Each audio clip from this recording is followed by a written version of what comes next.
सभी को सादर नमस्ते जी। सरस्वती वंदना जो आज का शीर्षक है, पहले मैं इसका मंत्र बोलता हूं। पावकाना सरस्वती वाजिम्भिर्वाजिनीवती यज्जं वष्टु धिया वसु। यह मंत्र ऋग्वेद से लिया गया है और इसमें सरस्वती वंदना की बात की गई है।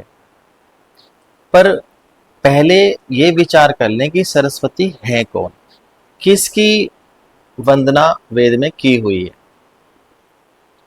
सरस्वती नाम की देवी भी है, सरस्वती नाम की नदी भी है, पर ज्यादा उनको देवी के नाम से ही जाना जाता है, तो उसी की बात हम करते हैं।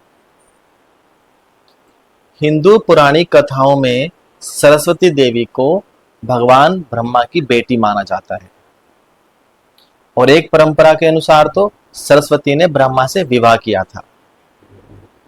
एक और कथा के अनुसार उनका पहला विवाह विष्णु से हुआ था, परंतु विष्णु ने सरस्वती को ब्रह्मा जी को वापस देने का निश्चय किया। यह भी माना जाता है कि ब्रह्मा सरस्वती के प्रति मोहित हो गए थे और उनसे विवाह करना चाहते थे। सरस्वती ने उनसे बचने के लिए चारों दिशाओं में घूमने की कोशिश की, छुपने की कोशिश की, लेकिन ब्रह्मा ने उन्हें हर जगह खोज लिया और इसलिए सरस्वती को ब्रह्मा जी से विवाह करना पड़ा। बस, इससे ज्यादा मैं नहीं बोल सकता। क्या ही कथाएं हैं हमारे देवी देवताओं के बारे में, और इन्हें हम सुनते भी हैं, विश्वास भी करते हैं और आगे सुनाते भी हैं। आप इस पर विचार कीजिएगा। मैं तो नहीं मानता ऐसी कोई बात, बल्कि गुस्सा आता है ऐसे कथाकारों पर, और उनसे भी ज्यादा उन पर जो उनकी हाँ में हाँ मिलाते हैं और परोस कर और फैलाते हैं। खैर, हम अपने मंत्र पर वापस चलते हैं। वेदों के अंदर किसी पुरानी कथा, किसी स्त्री पुरुष की कोई जगह नहीं है। वहां बात होती है परमात्मा की और उनके द्वारा रचित सत्य ज्ञान की। वेदों में सरस्वती को वेद वाणी कहा गया है। मंत्र का पहला शब्द मैं बोलता हूं आपके सामने, पावका। क्या अर्थ है इसका? वह सरस्वती, वह वेदवाणी पावका है, पावन है।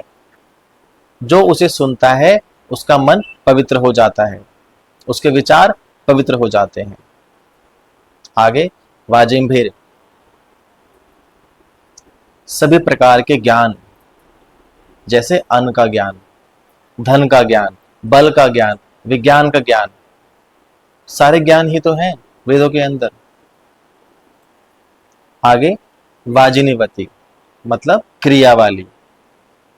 उससे आगे यज आता है, यज का तो हमने कई बार बताया हुआ है, आपको पता ही होगा। उसके आगे आया वस्तु। वस्तु का माने क्या हो गया? कामना करें। उसके आगे दिया वसु, निवास प्रदान करने वाली। इसका आश्रय क्या निकला? हे वेदवाणी सरस्वती, आप पावन हैं, आप सभी प्रकार की विद्याओं की जननी हैं। आपको जो अर्थ चिंतन, मतलब अर्थ जानकर समझता है, आप उसके मन में एक तीव्र क्रिया, इच्छा उत्पन्न कर देती हो और जानने की। आप कर्तव्य प्रेरणा के द्वारा अपने चिंतक को निवास प्रदान करने वाली हो। हम आपकी स्तुति कामना करते हैं अपने जीवन रूपी यज्ञ को पूर्ण करने के लिए, अपने ज्ञान यज्ञ को पूर्ण करने के लिए। अब यहां पर भी सरस्वती वंदना का अर्थ उसकी आरती पूजा नहीं है, बल्कि उस सरस्वती को, उस वेद को चिंतन पूर्वक समझना और अपने जीवन में उतारना। यही था इसका अर्थ। आपको कैसा लगा मुझे कमेंट करके बताइएगा। जो कथाएं मैंने शुरू में बोली उनके बारे में भी आप क्या सोचते हैं मुझे कमेंट करके बताइएगा। और अगर कुछ अच्छा लगे तो शेयर और सब्सक्राइब जरूर कीजिएगा। धन्यवाद।